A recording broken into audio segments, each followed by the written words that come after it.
Und bevor wir das machen, vielleicht ein paar Worte von mir vorweg. Ich habe natürlich genauso wie ihr den Film gesehen. Und ich sage ganz offen, das, was er mit seiner Firma damals gemacht hat, vom Inhalt her hat mir das nicht gefallen, denn das war nicht okay, aber er ist ein begnadeter Verkäufer. Und wenn ihr heute ein gutes Produkt habt und wenn ihr heute eben etwas habt, wo ihr den Menschen Probleme löst, Bedürfnisse erfüllt, ja, dann können wir von ihm lernen und dann müssen wir auch von solchen Menschen lernen, denn letztendlich, wenn du mit deinem Produktnutzen keinen Verkauf schaffst, dann wird es vielleicht jemand machen, der weniger Nutzen bietet, der ein schlechteres Produkt hat oder teurer ist oder eben vielleicht sogar nur leere Versprechungen macht. Also, bevor jetzt Jordan Belfort, der Original Wolf of Wall Street, auf die Bühne kommt, hier ein kleiner Trailer zum Einstimmen.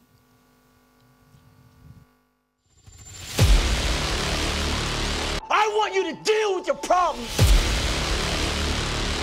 by becoming rich.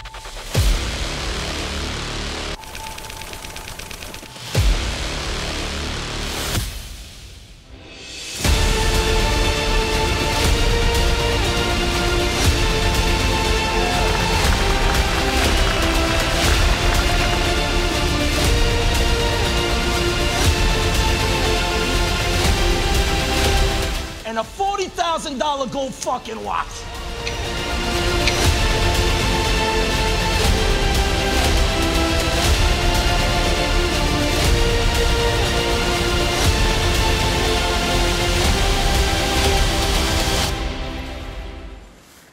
Sell me this pen.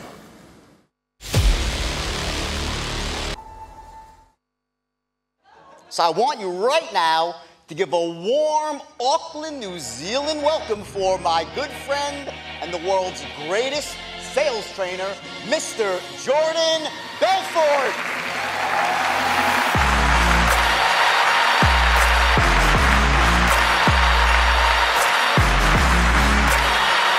The original Wolf of Wall Street, Mr. Jordan Belfort.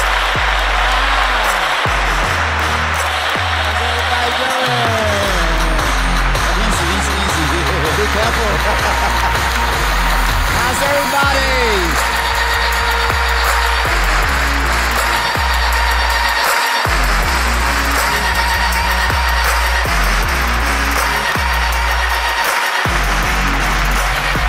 Here's the with a cut. Yeah. How is everybody? Hello, hello.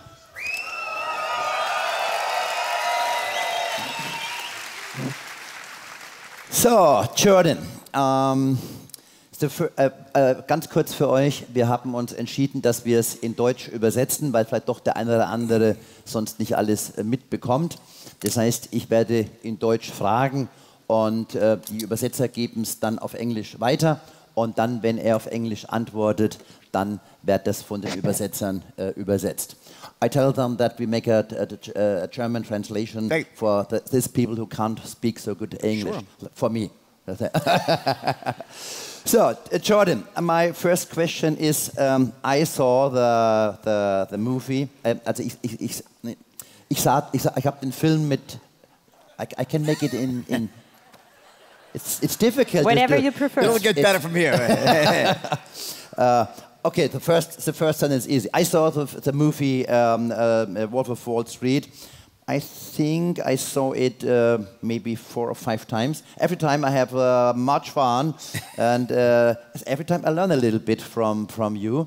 But my question from me to you is this what we saw in the movie? Was it really? What is real, or was it a lot of Hollywood, a lot of story, a lot of a movie? So it was very, very accurate. I was probably crazier in real life than in the movie. There were some things that they... I think if there's one thing in the movie, it's not that it's not accurate, but what they did, what Scorsese did, which was very, very smart, very clever, was he condensed things together. So, like, for example, Donnie, his real name is Danny, but in the movie it was Donnie. So Donnie represents probably 4 different people. So sometimes Donnie will do something that someone else did, but in a movie, you know, you have too many characters, you lose the plot. So it was consolidated. And also sometimes events, like for example, yes, it's true, I sank a yacht. I fucking actually did that, by the way. I sank a yacht and my plane crashed, right? But they happened 10 days apart. Not like while I was on the yacht watching, you know, while I got rescued, didn't crash that 5 minutes later, it crashed 10 days later, right? So those are some examples, but by and large, it was very, very accurate in terms of the feeling of what was going on. The firm was massive. We had 3,000 stockbrokers in one room, one giant room, and there was animals all over. It was completely insane. Yes, midgets, the whole 9 yards. So, jetzt have a lot to do for the translation. Also, die erste Frage war, der Film Wolf of Wall Street, ich habe den sicherlich 4 bis 5 Mal geschaut und es hat mir sehr viel Spaß gemacht und ich konnte auch viel von dir lernen. Und meine Frage ist, im Hinblick auf den Film, war das wirklich alles echt oder war da viel Hollywood mit eingebaut, viele Stories, die erfunden waren? Die Antwort von Jordan ist, der war, ehrlich gesagt, relativ akkurat. Also es gab eine Sache, die nicht so ganz akkurat war, aber das war ein sehr cleverer Zug vom Regisseur. Also der hat einfach sehr viel komprimiert. Beispielsweise die Dinge, die Danny getan hat in dem Film. Das waren sicherlich 4 verschiedene Leute, die diese Handlungen eigentlich ausgeführt haben. Und ja, es ist in Filmen einfach so, wenn es zu viele Charaktere gibt, dann wird das natürlich irgendwann auch relativ unübersichtlich. Und was dann auch nicht so akkurat war, war zum Beispiel der Crash von der Yacht damals. Also das wurde ja so dargestellt, als wäre das in einer relativ kurzen Zeitabfolge passiert, aber in der Tat waren das 10 Tage, die dazwischen lagen. Aber so alles in allem war das echt akkurat, auch wenn es darum geht, die Gefühle zu übermitteln und auch diese 3000 Börsenmakler, die in einem Raum saßen, auch das hat tatsächlich so stattgefunden und das war einfach verrückt. Wow, that was impressive.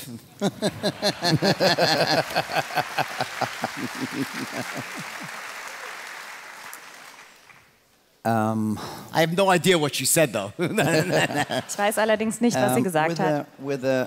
With the 3,000 employees in the big room, there was, for me, a really interesting sequence in the movie that you had 1.5 page of a sales script, and is it true that you trained it every day, the same script, 1.5 pages in the morning? And after the lunch, every day the same script, the same words, the same sentences. Is it true? And when it's true, why did you do this? So partially true. So it's true that I gave 2 sales training sessions a day. One in the morning for about 30 minutes before the market opened, and one for about 45 minutes in the afternoon after the market closed. And then about once every 2 weeks, I would do a very long sales training at night. Let's start with that. Why don't you translate that first, and I'll give you the rest of the answer. Okay. Also I learned my... Die Frage war, bei den 3000 Angestellten, die in einem Raum waren, das war eine sehr interessante Sequenz in diesem Film. Und da geht es darum, dass es ein 1,5-seitiges Verkaufsskript gibt. Und was ich mich frage ist, hat das wirklich so stattgefunden? Also ist es korrekt, dass du das jeden Morgen, dieses Training, gehalten hast und dann auch nochmal nach der Mittagspause? Und falls das wahr ist, wieso? Die Antwort war dann, es ist teilweise wahr. Also es ist korrekt, dass es jeden Tag 2 dieser Trainingssessions gab, und zwar eine 30 Minuten bevor der Markt geöffnet hat und die andere 45 Minuten nachdem der Markt geschlossen hat. What's not quite accurate, though, is that it wasn't that I was giving the same meeting about the same piece of paper or 2 pieces of paper. Now, they're generally speaking, when I would give a sales meeting, it would be divided into 2 chunks. Part of it would be skills training, teaching the brokers how to say what they needed to say, how to close sales, how to build rapport, how to overcome objections. So those are actual skills training. And there was certain elements that, like, I mean, it wasn't like just one script. It was a series of many scripts. It was a manual that was probably 30 pages long that kept developing and getting larger and larger over time. That was part of the meeting. The other part of the meeting would be motivation, would be getting them to actually, their belief systems, their state of mind, to make sure they were operating at peak performance and didn't have anything internally holding them back. So it was this sort of balance of training, skills training, and motivation. Those two together are extremely powerful. One without the other isn't really that effective.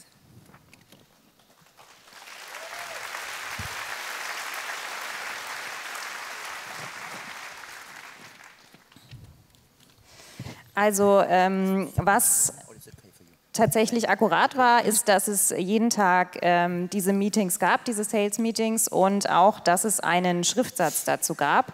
Und das war auch tatsächlich jeden Tag ein identischer.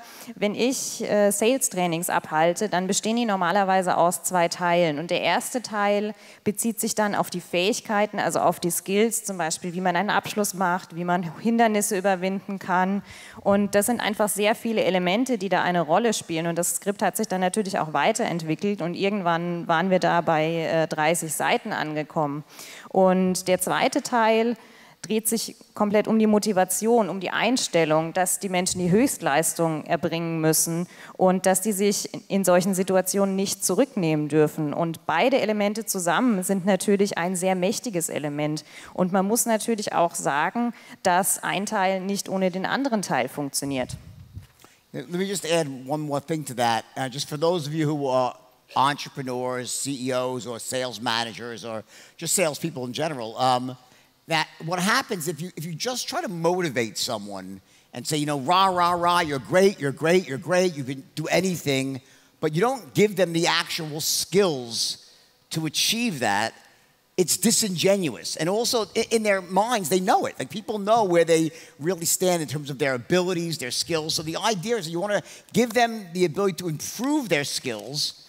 So you give them the actual real-world sales training skills, and then you tell them you're capable of achieving anything. You know, that together is a 1-2 punch, so to speak, and it's very effective.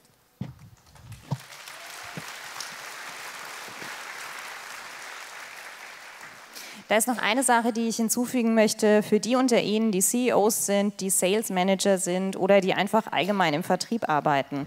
Sie versuchen dann immer, jemanden zu motivieren. Sie sagen ihm, hey, das ist super, was du da machst, aber so bringt man jemandem nicht wirklich die Skills, die Fähigkeiten bei. Und man muss diese Fähigkeiten eben miteinander verbinden und muss das den Leuten beibringen, dass sie das im echten Leben dann auch einsetzen können. Und das ist eben so ein 1-2-Punch, könnte man sagen. Und das ist das, was das Ganze so effektiv macht. So, Jordan, you worked together with thousands of salesmen and saleswomen. What is your opinion? Must a salesman or woman born for sales? Or is it, or you can train it? Is it a skill you must have it when you come to the world, or you can train it and you're getting better and better and better? Sure. So let me give you an analogy here. Like, you know, any people play tennis or golf? Yeah, who plays tennis or golf, right? I'm a really, really good tennis player, right? Like, I trained for years and years and took lessons from one of the top players in the world. He was number 10 in the world, named Vince Spady. He beat Federer once, right? That good, right? And I was just, you know, average player, and I worked really hard, and I got myself to a level where I was so good that I could beat pretty much any club player. Put me on the court with like a Roger Federer, I won't get a fucking point. All right? The answer is, what am I driving at? Yes, I improved myself dramatically and became so proficient that I could beat most people. But I'm never going to be as good as someone with a natural-born skill that makes them one of the greatest in the world.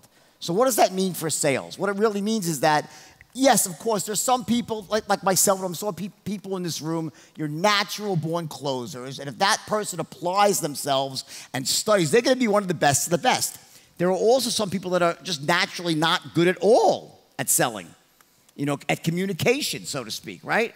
Well, guess what? Those people can get to a level where they can achieve anything they want in life. So maybe in the Wimbledon or the French Open of sales, you're not going to win. But in terms of life in general, you'll be able to accomplish anything you want. And if you don't succeed at something, it's not because your inability to sell, to close, held you back.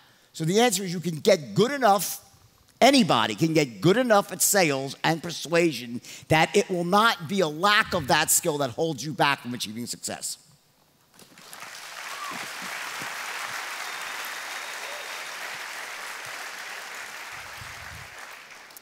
Also die Frage war, du hast mittlerweile mit Tausenden von Vertrieblern zusammengearbeitet und mich würde interessieren, was deine Meinung ist. Muss man ein geborener Vertriebler oder Verkäufer sein oder kann man das auch trainieren, um richtig gut zu werden? Und die Antwort war, also ich habe Jahr für Jahr trainiert und man muss das so ein bisschen wie einen Spieler sehen, einer der besten Spieler in der Welt. Ich war damals einfach ein durchschnittlicher Spieler und ich habe einfach sehr hart trainiert und bin damit aufgestiegen. Und ich habe meine Fähigkeiten enorm verbessert und bin natürlich auch im Laufe der Jahre immer besser geworden. Aber man muss dazu natürlich auch sagen, ich bin damit natürlich nicht so gut geworden wie jemand, der einfach für den Vertrieb geboren ist. Und manche Leute sind das tatsächlich, die sind wirklich geborene Verkäufer und das sind die Besten unter den Verkäufern oder Vertrieblern. Und dann gibt es welche, die sind darin vielleicht nicht so gut und die möchten aber natürlich besser werden. Und die werden beispielsweise, um es jetzt mit einem Tennisspiel zu vergleichen, niemals die French Open gewinnen, aber die werden gut genug werden, um den Job zu machen. Und das ist ja das, was dann zählt.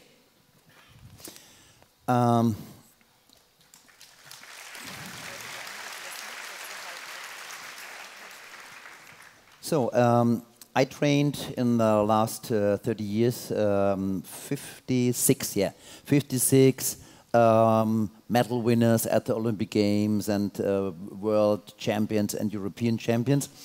And in the year 2000, it was a millennium year, I trained all the maybe 50 trainers for the Olympia in Germany.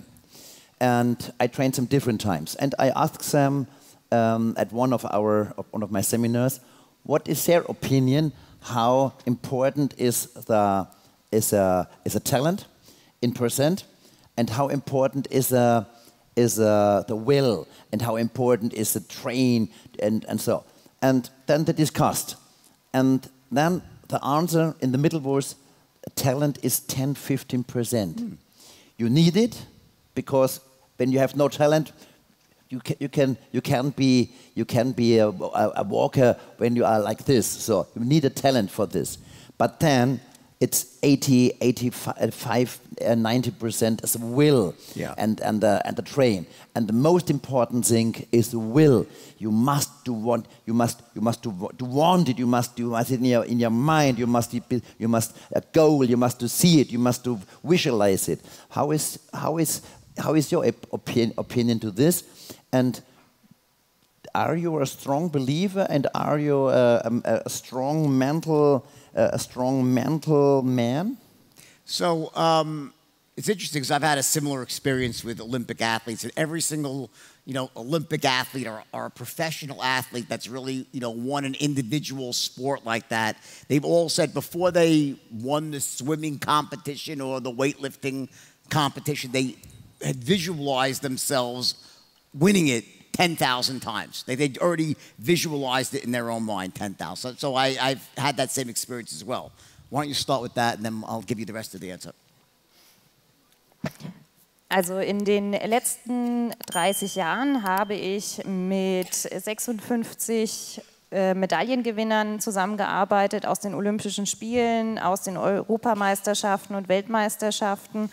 Und im Jahr 2000 habe ich 50 Trainer geschult und habe mir da mehrfach eine Frage gestellt, also das war vor den Olympischen Spielen, und habe diese Frage dann eben auch den Teilnehmern gestellt, und zwar, Was ist Ihre Meinung? Also wie viel Prozent machen Talent aus? Wie wichtig ist der Wille und wie wichtig ist das Training? Und dann haben wir diese Frage eben besprochen und dabei kam im Durchschnitt raus, dass das Talent mit 10 bis 15% bewertet wurde, weil ohne Talent kann man natürlich kein guter Läufer werden. Und es waren aber dann so 80, 85, 90%, die der Wille ausmachte und das Training dann natürlich auch. Aber der Wille ist dabei die wichtigste Sache. Also man muss ein Ziel vor Augen haben, man muss das visualisieren und man muss das auch wirklich wollen. Und deshalb ist meine Frage an dich: Glaubst du daran, dass diese mentale Komponente so wichtig ist und bist du auch mental stark? Und der erste Teil der Antwort ist dann: Das war meine Erfahrung auch in der Zusammenarbeit mit Sportlern in verschiedenen Sportarten, beispielsweise bei Schwimmern, bei Gewichthebern. Die haben dann 10.000 Mal, bevor sie gewonnen haben, visualisiert, wie sie gewonnen haben. Wow, I guess I said all that. So that's the first part. The second part is I firmly believe that visualization and a mindset for success is integral in anyone achieving success. In fact, all success starts up here with, a vision that you have for the future, and that's the target that you're aiming for. The danger that I see happen with people is that it can't just be about visualizing success and somehow manifesting it by, putting it out into the universe. It doesn't really work that way, right? What happens is by having a target and visualizing where you want to go, it gives you this sort of place that you're aiming for, and it allows you to recognize all the opportunities that come up and the things that you should be focusing on, and we will move in the direction of our focus. But to actually achieve anything, you also need to possess the real-world skills, the abilities that are required to get where you want to go. So it's always like this sort of two-headed monster, so to speak. Whether it's success in life, success in sales, there's an inner game, a mindset of success that you must have, and then there's also the actual real-world strategies that you need to learn in order to achieve what you want to achieve in life. So those two things together are a powerful combination.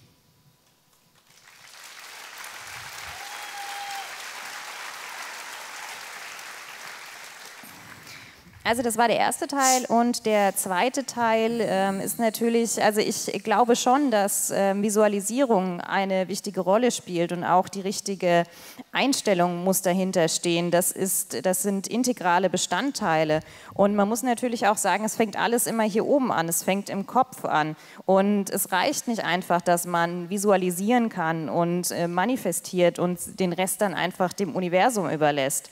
Man muss ein Ziel vor Augen haben und dieses visualisieren. Und dann passiert es auch, dass man die Möglichkeiten erkennt. Und daneben muss man dann eben auch die Fähigkeiten, die man für das tägliche Leben braucht, besitzen, um dahin zu kommen, wo man hin möchte. Also es fängt mit der Einstellung, mit dem Mindset an. Und das betrifft sowohl den Erfolg im Leben oder auch den Erfolg im Beruf. Und wenn man das dann mit den Fähigkeiten kombiniert, ist das eine sehr starke Kombo.